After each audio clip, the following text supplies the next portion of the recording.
With each passing day, the situation is becoming more and more acute. Just a few kilometers from this country's coast, large-scale military activity by the United States is unfolding, directly threatening regional and international peace and security. No doubt today our American colleagues will dispute this fact and claim that they are not threatening anyone. And they say it's all about fighting drug trafficking. In any case, this is exactly the version that Washington is actively promoting. Therefore, we suggest examining and assessing the facts at our disposal so that you can form your own unbiased opinions about the seriousness of the situation. Since August of this year, Washington has begun concentrating significant military forces in the southern part of the Caribbean Sea. 3 destroyers with patrol anti-submarine aircraft, armored warships, and nuclear submarines have been deployed to the shores of Venezuela.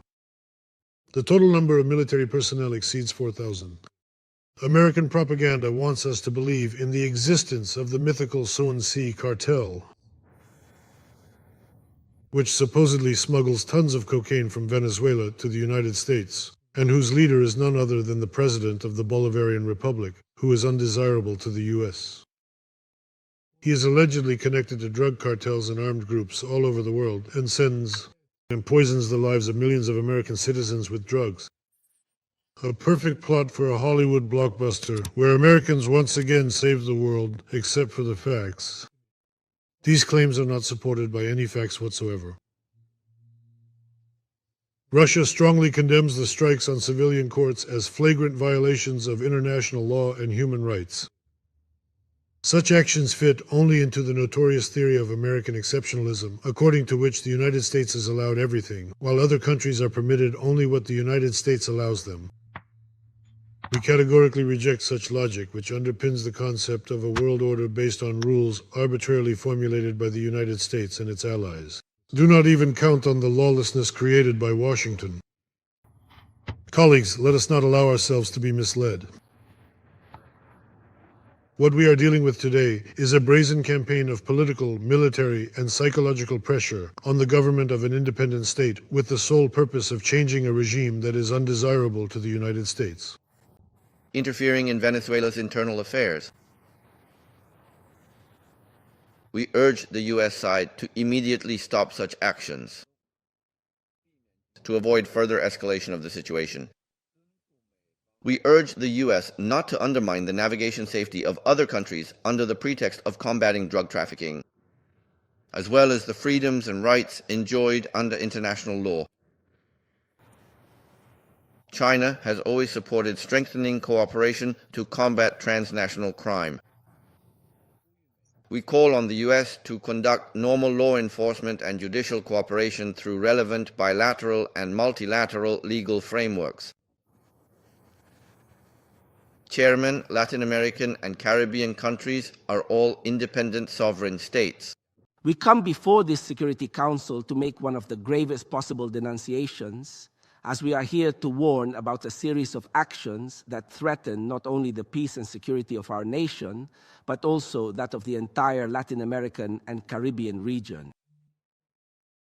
Mr. President, for years the government of the United States, thank you. It has been carrying out a campaign of propaganda and disinformation against our country. At present, it is carrying out an increasing deployment of military forces just a few miles off the Venezuelan coast.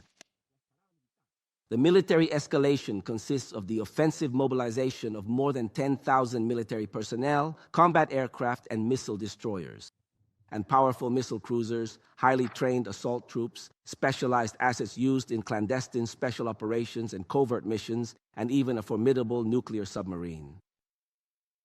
The warlike actions and rhetoric of the U.S. government objectively indicate that we are facing a situation in which it is rational to think that in the very near future, an armed attack against Venezuela will be carried out.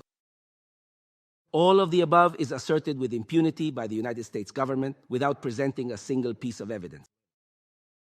The peace of the region is in grave danger because of a fiction promoted by a warmongering government desperate to attack an entire nation and its people. Mr. President, we are all already witnessing today the first tragic consequences of this reality facing our region. The United States government has admitted that thousands of kilometers from its shores, it bombed 4 small boats in the Caribbean, killing 21 unarmed civilians who never posed a threat to its national security. The United States government disguises its crimes by wearing the mask of self-defense. At the same time, the CIA has also been authorized to carry out clandestine operations throughout Latin America and the Caribbean. Everything points to a new wave of aggression in our region. Mr. President, the conflict does not exist. It is manufactured by the United States. And the reason is as follows. While it is true that there is a tragedy in that country, created by drug addiction, which is very unfortunate and in which we are also involved, the addiction to oil. The United States is desperate to control all the world's oil sources and believes that Venezuela's oil belongs to them. Its desperate addiction leads it to violate every norm of international law.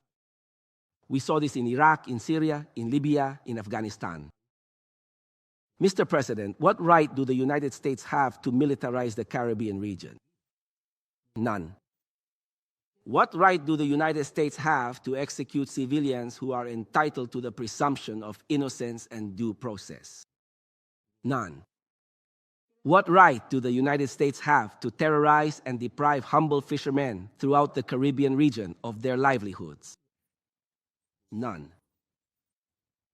The United States believes the Caribbean belongs to them because they have spent over 100 years using the expansionist Monroe Doctrine, which is nothing more than a remnant of colonialism. Our region has suffered more than a century of invasions by the United States. Throughout its 250-year history, the United States has only had four years of peace. And today, it is willing to set the Caribbean on fire to maintain its ideology of endless war, a perverse doctrine that even its own people reject. The United States promotes endless war with a global propaganda machine and a true industry of lies and death. Countless peoples have been victims of its greed at one time or another.